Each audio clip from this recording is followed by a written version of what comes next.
when a revolution happens, when a country goes through populist policy and changes the government to be democratic, when this new paradigm in this millennium and the Prime Minister speaks about, we argue that a nation is going through a vulnerable stage. It is a stage where people are unaware of their rights, unaware of their political participation, and how the democratic system works. We think that experiment of democracy can only happen when there is full participation of the people in a way that they consent to the new formation of a political democratic government. We think in any case, the neglect of minority rights that is propelled within new democracies and the existence of misunderstanding of their rights leads to a dictatorial power, or at the very least a democracy that is not consented by the people, i.e. the concept of democracy for standing for the people, by the people and with the people fails by principle at the end of the day. And this is exactly why protesting comes in. I'm not going to give you any rebuttals, as funny as it might sound, because my case study is a case study of what really leads to violence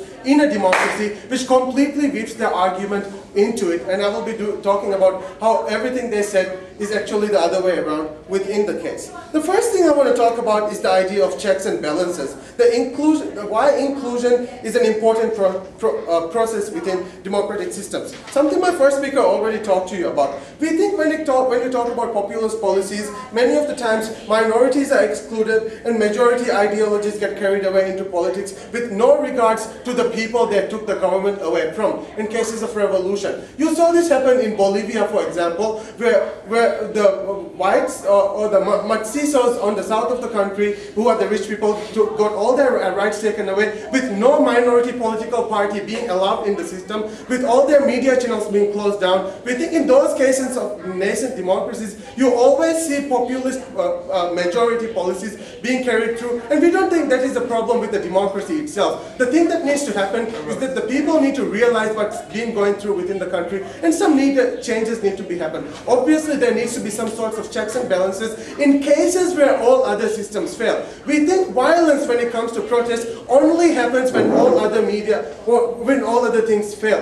Because we argue that protesting itself is the last resort that people stand up to.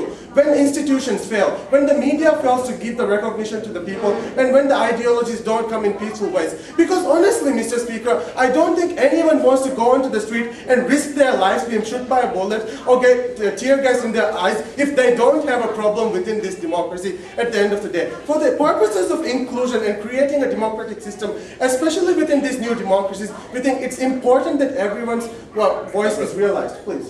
Mabro, we're not against the existence of opposition. Your first speaker says that small party make a coalition with big party. So in this case, minority party can make coalition with big party and represent their voice. That is the mistake you're making. We are in no way saying democracies are bad. We are saying opposition should exist. We think institutions should exist. Ideally, media should exist, and people should be able to make changes with non-violent means and without even protesting or blocking the streets. What we are saying is when all those things fail, there is an importance for protesting, and it is likely that those things fail in new democracies because of the nature of these new democracies, i.e. it makes it more important in those cases to have protesting. So this is the second part. Please sit down. The second part of my speech does analysis on how you create a platform for democracies to work within nascent democracies.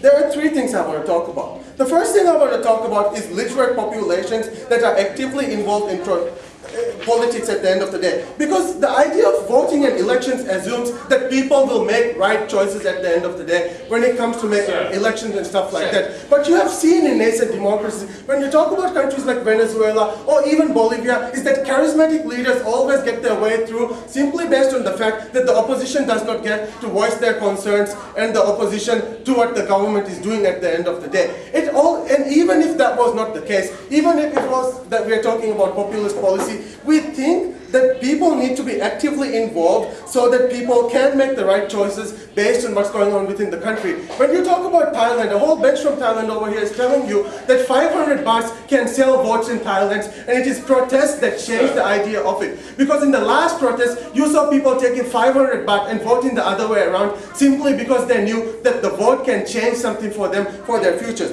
Sit down. That is how we think that elections will fail if the people don't understand what they should be doing, when they don't understand their rights and what their vote really means in making a political change within the country. Because especially when the populations are poor and people are just being charismatized by the charismatic leaders. The second thing I want to talk about is political ideologies and the discourse of ideas that is important within these democratic countries. Sit down. When you talk about the least democratic nations where these nascent democracies are coming out of, you'll see media not being even able to play the fullest roles that it should be playing, simply because some majority of the people are illiterate, i.e. cannot read newspapers or cannot afford television sets at the end of the day. Sit down. So we say in those cases that what a protest does is it amplifies the ideas that are running within the country, gets people on the streets and discuss these ideas on a platform that those people can understand on a layman's term. Sit down. So we think that it is important for those ideologies to be going through like that at the end of the day, for the democracy to be working. No, sit down. So that is the second part of the idea. But this moves on to my last analysis that I want to do because my time's running out. Sit down, I'm not taking any more. About the idea of checks and balances.